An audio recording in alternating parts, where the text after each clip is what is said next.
This is a 2014 MacBook Air, which I've been using for a while now. But then recently I realized certain apps like WhatsApp could no longer be supported because of an old macOS version. Now, the last officially supported macOS on this laptop was macOS Big Sur.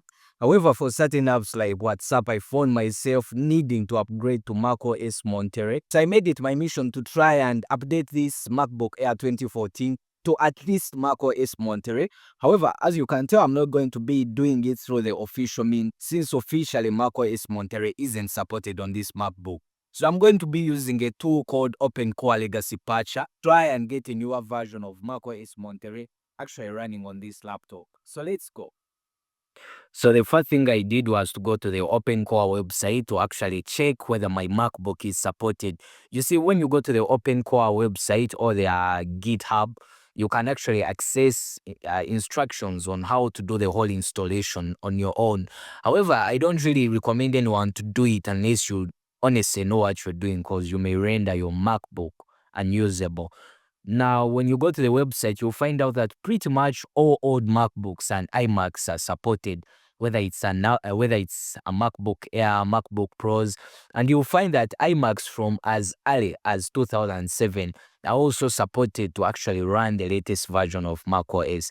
It's really interesting thinking of what you can do with older hardware when you have newer versions of an operating system installed on that hardware. But now I really needed the installer, so I had to install my version of OpenCore Legacy Patcher, and I installed version 2.4.1.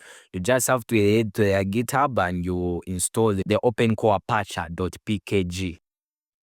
Now, once it was done downloading, I went ahead and installed it on my MacBook. Now, the installation process is very standard. It should take you just a few seconds. If it asks you for your PC's password, make sure you enter it. And the installation itself is quite straightforward and it shouldn't really give you a hard time. So you just have to be patient and wait for it to finish. Now, as soon as it was done, I went ahead and launched the app. So as you can see, I went to create macOS installer. Now it gives you two options. If you don't know where to get an installer, it can actually help download one for you for the version you want. It can even show you all the older versions up to the latest versions of macOS. So you can just download the installer from the OpenCore Legacy Patcher app. But for my case, I already had an installer downloaded. So the OpenCore Legacy Patcher won't detect that installer unless you copy that installer into the applications folder, which is what I did. And it should take a few minutes and then actually a few seconds and find it. So it's showing me macOS Monterey. Now it wants me to select a disk where I want to put that installer. In this case, I'm using a USB drive. I'm using a 16 GB drive because it's macOS Monterey. But for newer versions of macOS, I usually recommend you to have something like a 32 GB USB drive at the minimum. So here it asks me to select the disk. Make sure you select that USB drive. If you have other USB devices plugged in, it's better to first remove them, because if you accidentally select one, it's going to delete all your data on that drive. It's going to erase it. So make sure you first unplug all your other USB storage devices and leave the flash. So it should take a few minutes, and after it's done, it shows validating installer integrity. You just have to be patient. It's a process that takes quite some time. So you really need to have some patience for this. Now it's went ahead and asked me to install and build OpenCore. Now you have to click OK and then again select that USB drive which you have used to create the installer. Don't select your PC's hard drive. For now, first select the USB drive that you've actually used. So I selected the USB drive and it took less than 30 seconds to actually install OpenCore onto that USB drive. Now it should ask you to reboot your computer, which you absolutely have to do. But as you're rebooting your computer, make sure to hold down and keep holding the option key on your keyboard. There are two option keys. You can hold either of them, they'll work.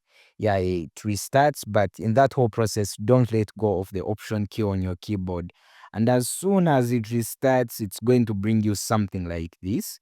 So you're going to pick EFI boot. Yeah, I picked EFI boot. And then I gave it a few minutes for it to actually go into the EFI boot. So as you can see, it's restarting, but what it's doing right now, it's basically booting into recovery mode. Yeah, it's not restarting into the operating system. Now, this is where I faced my first problem. The trackpad and the keyboard seemed not to be working at this step. Good enough, I had a wired mouse in my room, so I just decided to use that. And I was able to navigate. So if you plan on doing this, make sure you have at least a wired mouse or a wired keyboard available for such issues. So I selected the install macOS Monterey option, and then I said continue. It took a little bit of time. I don't know what it was loading really, but it did take some few minutes. Then after that, it asked me to agree, and then I didn't go through I went through the terms and conditions and then agreed. And this is where I faced my second challenge. My my MacBook hard drive didn't have enough space to install macOS. Yeah, I thought because I had 15 GB free, I thought it would be enough. Apparently, I needed 35 GB of free space to install macOS Monterey. So I had to boot back into Big Sur, try to look for a few files, delete a few files to create up some space, which wasn't easy to do. And I went back into recovery mode by using the restart option key. And I tried to install macOS again. I don't give up, do I? So again, it took a few seconds to try and load up things. Honestly, I don't know what is always loading up here, but patience is one thing I have, and I really did have a lot of time to do all this. Yeah, sometimes if you're doing something like this, you probably have to dedicate the whole day, but well, yeah, so this time it didn't show me that it still lacked space. It instead showed this brand new error. Yeah, the moment I hit continue, that's what I got, an error occurred while preparing the installation branch. So I did some research and found a few solutions online, such as granting full disk access to OpenCore Legacy Patcher.